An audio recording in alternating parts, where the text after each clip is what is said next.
حسن صاحب، وزیر اعظم کے مشیر برائے سیاسی امور رانا ثناء اللہ نے ایک ٹی وی پروگرام میں کہا کہ پی ٹی آئی کا مذاکرات کے لیے راضی ہونا قابل تعریف ہے، جبکہ پی ٹی آئی کے سیکرٹری جنرل سمانکم راجا نے کچھ روز پہلے کہا کہ ہم ہر ایک سے مذاکرات کے لیے تیار ہیں۔ وزیر دفاع خواجہ آصف کا کہنا ہے کہ مذاکرات اچھی بات ہے، لیکن بانی پی ٹی آئی کی گارنٹی کون دے گا؟ یہ تینوں نے اپنی جگہ پہ ٹھیک بات کی ہے، لیکن وزیر دفاع خواجہ آصف کی بات میرے پلے نہیں پڑی ٹھیک سے۔ بھئی کون لے گا؟ تم لوگ یا اور کون لے گا؟ تم سے مراد ہے گورنمنٹ لے گی۔ گارنٹی لیں، اٹ از یور رائٹ، اور پھر عوام کو بھی اعتماد میں لیں کہ جی ہمارے درمیان یہ طے ہو گیا ہے کہ جو بھی نتائج ہوتے ہیں وہ اس کے پابند ہوں گے۔ یہ کون سا بوکھا کام ہے؟ عوام کو بتاؤ تاکہ کوئی کنفیوژن باقی نہ رہے۔ اور ایک بات میں دیکھیں، اگر مذاکرات کامیاب رہتے ہیں تو پی ٹی آئی باؤنڈ ہوگی، اور ایون چیئرمین میں عمران خان کی بات کر رہا ہوں کہ وہ بھی اس کو اوور رول نہیں کر سکیں گے۔ بنیادی بات ہے، جو بھی ایگریمنٹ ہو پابند ہوں گے پی ٹی آئی والے اگر ہوتا ہے، اور عوام کو بتائیں یہ ایگریمنٹ کیا ہے تاکہ عوام اس کے گواہ رہیں۔ میں پی ٹی آئی کے لیے سافٹ کارنر رکھتا ہوں، لیکن اگر وہ ایگریمنٹ کر کے مکرتے ہیں تو یہ ایک بہت خطرناک اور غلط حرکت ہوگی۔ پورا ملک، پوری قوم جو ہے وہ داؤ پہ لگی ہوئی ہے، مستقبل کا سوال ہے لوگوں کے، تو اس سلسلے میں تو یہ تو کسی کو بھی اجازت نہیں دی سکتی۔ ہاں، آپ کی بات سمجھ میں نہیں آتی ہے، ایگریمنٹ ہوتا ہی کوئی نہیں، لیکن یہ کہنا کہ بانی پی ٹی آئی کی گارنٹی کون دے گا؟ کون بھائی؟ وہی دیں گے، آپ لو ان سے۔ دونوں فریقین کو اس طرح کے جو بھی تحفظات ہیں وہ کھل کے رکھو، مذاکرات کی بنیاد کو مضبوط بناؤ، سیکیور کرو۔ اللہ خیر صلاح۔ جو بھی سائن کر کے بیک آؤٹ کرتا ہے وہ قومی مجرم ہوگا، ختم۔ یعنی ایگریمنٹ اگر ہو جاتا ہے، اگر ایگریمنٹ ہی نہیں ہوتا تو بات اور ہے، لیکن اگر آپ کسی نتیجے پہ پہنچ جاتے ہیں سارے فریقین، تو جو بھی بیک آؤٹ کرے گا وہ اس بات کا اعلان ہوگا کہ یہ پاکستان کا اور پاکستانیوں کا دشمن ہے، وہ بھلے پی ٹی آئی ہو یا یہ خود ہوں۔ گارنٹی کون؟ گارنٹی کا دی لینی بھائی، گل کرو۔ مذاکرات کے اصول ہوتے ہیں، وہ پہلے طے کر لو، ختم ہو گئی بات۔ بالکل ٹھیک جی حسن صاحب، دوسری طرف سابق وزیر اعظم شاہد خاقان عباسی کا کہنا ہے کہ ملک بند گلی میں داخل نکلنے کا راستہ صرف ڈائلاگ ہے، کرسی بچانے کے لیے ڈی چوک پر گولی چلائی گئی، بانی پی ٹی آئی سے ملاقات کے لیے تیار ہوں، جبکہ سابق وزیر خزانہ مفتاح اسماعیل نے کہا ہے کہ آئی ایم ایف کے بغیر ملک 6 ماہ بھی نہیں چل سکتا۔ دونوں نے سچ بولا ہے۔ شاہد خاقان عباسی نے جو کچھ کہا ہے وہ قابل قدر ہے، اس کی عزت کی جانی چاہیے، اس کو ریکگنائز کیا جانا چاہیے، اور اگر اللہ ہمت دے، توفیق دے، عقل دے، تو بانی کو ان کو انوائٹ کرنا چاہیے کہ آئیں بات کریں۔ وہ سیاستدانوں میں جو میں ہمیشہ کہتا ہوں آٹے میں نمک برابر بہتر لوگ ہوتے ہیں، ڈیفینیٹلی ہوتے ہیں، ہی از ون آف دیم۔ اور جو وزیر خزانہ مفتاح اسماعیل نے کہا، وہ تو جس بندے کو تھوڑی سی بھی سمجھ ہے وہ یہ بات جانتا ہے۔ اب تو حالات یہاں تک آ گئے ہیں کہ آئی ایم ایف کے دیے گئے قرض سے بھی ملک چلتا دکھائی نہیں دیتا۔ یہ جو لوریاں دے رہے ہیں عوام کو، یہ کسے کہانیاں سنا رہے ہیں، ہر پتہ نہیں چند ہفتوں کے بعد بوتھا اٹھا کے کہنا شروع کر دیتے ہیں مہنگائی ہو گئی۔ وہ کدھر ہو گئی؟ یعنی تمہیں یہ کہنے کی ضرورت ہی نہیں ہے۔ مہنگائی کم ہوگی تو لوگ اس کا تذکرہ کریں گے۔ مصیبت یہ ہے ان کو یہ بھی نہیں سمجھ کے جب اس طرح کی بات کرتے ہیں، یہ فاؤل ہے، لوگوں کے دلوں میں ان کے لیے نفرت میں اضافہ ہوتا ہے۔ اور دیکھو بات سنو، جب تک سیاسی حالات سٹیبل نہیں ہوتے، مستحکم نہیں ہوتے، تو یہ بالکل ایسے ہی ہے کہ میں مالیاتی ایندھن جتنا مرضی ڈال لو ملک کی گاڑی نہیں چلے گی۔ یہ ایک ہی سکے کے دو رخ ہیں، اقتصادی استحکام اور سیاسی استحکام، اس کے بغیر نہیں ہونا۔ تو دونوں نے ٹھیک بات کی ہے، بنیادی بات کی ہے، اس پہ سوچ بچار کی ضرورت ہی نہیں ہے۔ جی آگے چلتے ہیں صاحب.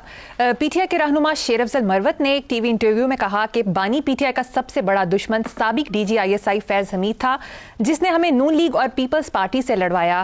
قاضی فائز عیسیٰ کے خلاف باجوہ کے اما پر ہمارے ذریعے ریفرنس دائر کروایا. دیکھو بات سنو, میں ایک اعتراف سے آغاز کرتا ہوں. مجھے شیر افضل مروت صاحب پسند ہیں بہت. آئی ریئلی لائک ہم, آئی ریسپیکٹ ہم. کیونکہ جو آدمی اسٹریٹ فارورڈ ہو, کھل کے بات کرتا ہو, وہ قابل احترام ہوتا ہے. لیکن ان کی یہ بات میرے جیسے احمد کو سچی بات ہے سمجھ نہیں آئی. اس کی وجہ ہے جو آپ نے کہا, میں اس کی بات کر رہا ہوں. آپ نے جو منسوب کیا شیر افضل صاحب سے, تو ان کا کہنا ہے کہ D G I S I فیض حمید تھا جس نے ہمیں نون لیگ اور پیپلز پارٹی سے لڑوایا. یار کو خدا کا خوف, ایک دم مجہول تھے, نابالغ بچے تھے, چوچے تھے, ذہنی طور پہ کوئی ریٹارڈڈ لوگ تھے. ایک فیض حمید, ایک سرکاری ملازم جن کا 2-4 سال بعد بندے شکلیں اور نام بھول جاتے ہیں. انہوں نے لڑوایا تو پھر آپ کون ہیں؟ مجھے میرے کسی اس طرح مجھے کوئی, میں اس بڑھاپے میں مجھے کو کہے کہ میں یہ کہوں کہ یہ میں مجھ کو فلاں نے لڑوا دیا فلاں, یہ کون سی لاجک ہے؟ پھر آپ کون ہو؟ ایک انڈیویجول ملک کی سب سے پاپولر اور سب سے بڑی پولیٹیکل پارٹی کو انگلیوں پہ نچا رہا ہے. یہ سارا قصور اس کا ہے. یہ it doesn't make any sense. تو وہ اگر ایسا کرنے میں کامیاب ہوا, چلیں let's assume for a minute, فرض کر لیتے ہیں کہ یہ ٹھیک ہے, تو پھر بھی قصوروار تو آپ ہیں. ایک فرد سرکاری ملازم, اس کا کوئی اگر اپنا ایجنڈا ہے اور آپ اس کے ہاتھوں میں کھیل گئے تو ہو از ٹو بی بلیمڈ؟ تو آپ سب کو نابالغ ڈکلیئر کر دیا جائے, پھر تو پارٹی نہیں رہتی. نابالغوں کے ہاتھ میں, ایک محاورہ ہے پنجابی کا, میں بول نہیں سکتا, تو تم اس کی اگر انگلیوں پہ ناچتے رہے ہو تو تم کٹھپتلیاں تھے یار, کیا تھے آپ؟ یہ it doesn't make any sense. یا آپ نے کوئی اس کا حوالہ درست نہیں دیا, لیکن جتنی بات آپ نے میرے ساتھ شیئر کی ہے مریم, وہ بہت ہی کمزور اور بے معنی بات. آئی ایم سوری, میں آئی کانٹ بائی اٹ. ایک آدمی, اتنی بڑی پولیٹیکل پارٹی, ایسے ایکسپوئر کے بندے, اور سارے مطلب کوئی کیسا تھا, اچھا تھا, برا تھا, لیکن چوچے تو نہیں تھے نا یار, وہ دولے شاہ کے چوہے تھے. It doesn't make any sense to me. جی چلیں ٹھیک ہے Hasan Sahab. Moving on to next. وزیر اعلیٰ سندھ مراد علی شاہ نے اسٹیٹمنٹ دی ہے کہ فضل الرحمان سے کیا ہوا وعدہ پورا ہونا چاہیے. دیکھو یہ بنیادی ادب آداب ہیں یار. ملک کا نام اسلامی جمہوریہ پاکستان, مسلمانوں جیسے ہم نے نام رکھے ہوتے ہیں, نمازیں بھی پڑھ لیتے ہیں, روزے بھی رکھ لیتے ہیں, لیکن زندگی, دین اس چیز کا نام تو نہیں ہے. دین تو پریکٹس کرنے کا نام ہے, اور پریکٹس کا مطلب ظواہر نہیں ہے. ہماری جتنی عبادات ہیں, یہ یاد رکھنا, وہ خود اینڈ نہیں ہے, they are means to an end. جیسے اگر آپ جم جاتے ہو, آپ سے مراد کوئی بھی نوجوان جم جاتا ہے, تو جم جانا نہیں, اس سے اپنے جسم کی نشو و نما, ہدف وہ ہے. نماز نے اگر آپ کو پابندی ہے, اوقات نہیں سکھائی, تو آپ نمازی نہیں ہیں. اگر آپ رب العالمین کے سامنے سجدہ دیتے ہیں اور اس کے بعد چمچا گیریاں کرتے ہیں, چاپلوسی خوشامد کرتے ہیں, تو آپ کا سجدہ بیکار ہے. نماز کے بعد اگر آپ ایک دوسرے کا دھیان نہیں رکھتے تو آپ منافق ہیں. کندھے سے کندھا ملانا مقصد نہیں ہے, دل سے دل ملانا مقصد ہے. یہاں پابندی اوقات نام کی چیز کو نہیں. حاجی صاحب الحاج, انہیں تمیز ہی نہیں. میں نے بڑے بڑے فن خانہ کو واپس بھیج دیا, میں نے کہا تم لیٹ ہو گئے, واپس چل جاؤ. سب کو پتا ہے میرے قریبیوں کو, 1 2 4 10 نہیں, سب کو پتا ہے. فون کر کے منع کر دیتا ہوں, ویئر آر یو, کہ جی فلاں جگہ. میں نے کہا تمہیں آتے آتے 15 منٹ لیٹ ہو جائے گھرانے, تو چونکہ میں کبھی نہیں ہوا. فاروق صاحب سے پوچھو, میں اس وقت اپنے فارم ہاؤس پہ رہتا تھا. کہاں؟ شہر سے باہر, بیلی پور میں. پوچھو ان سے میں کتنی بار لیٹ ہوا ہوں, کب سے ہم لوگ ساتھ ہیں. تو یہ نہیں, نماز سے اگر آپ نے سیکھا کچھ نہیں, تو ویلے دی نماز سے قبیلے دیاں ٹکرنا تو وہ ویلے کے بھی ہو تو ٹکر رہی ہیں.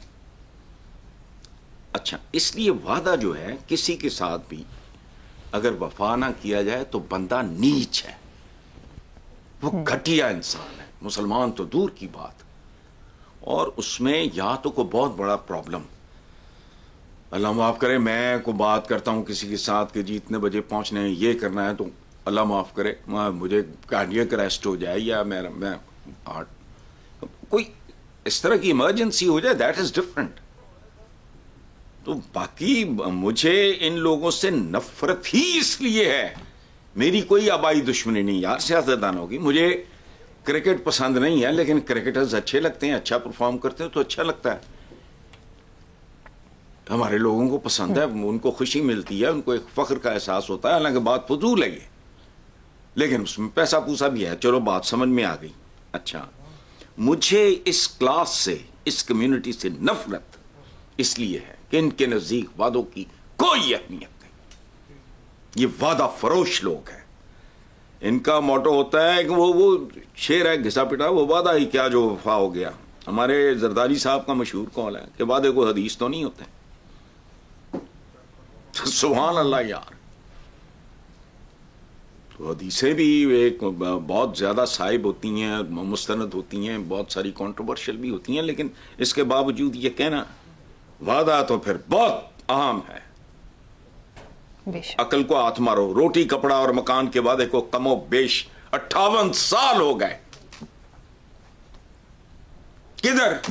کیونکہ ان کے نزدیک اس کی اہمیت ہی کوئی نہیں. 3 بار وزارت عظمیٰ, 2 بار ملک کی صدارت, سندھ میں 4تھی دفعہ مسلسل اقتدار. روٹی کپڑا مکان کیا ملنا تھا, وہ جو اس نے جالب نے کہا تھا, ہر بلاول ہے قوم کا مقروض, پاؤں ننگے ہیں بے نظیروں کے. لیکن جالب بیچارہ شاعر تھا, کوئی فلسفر تو نہیں تھا.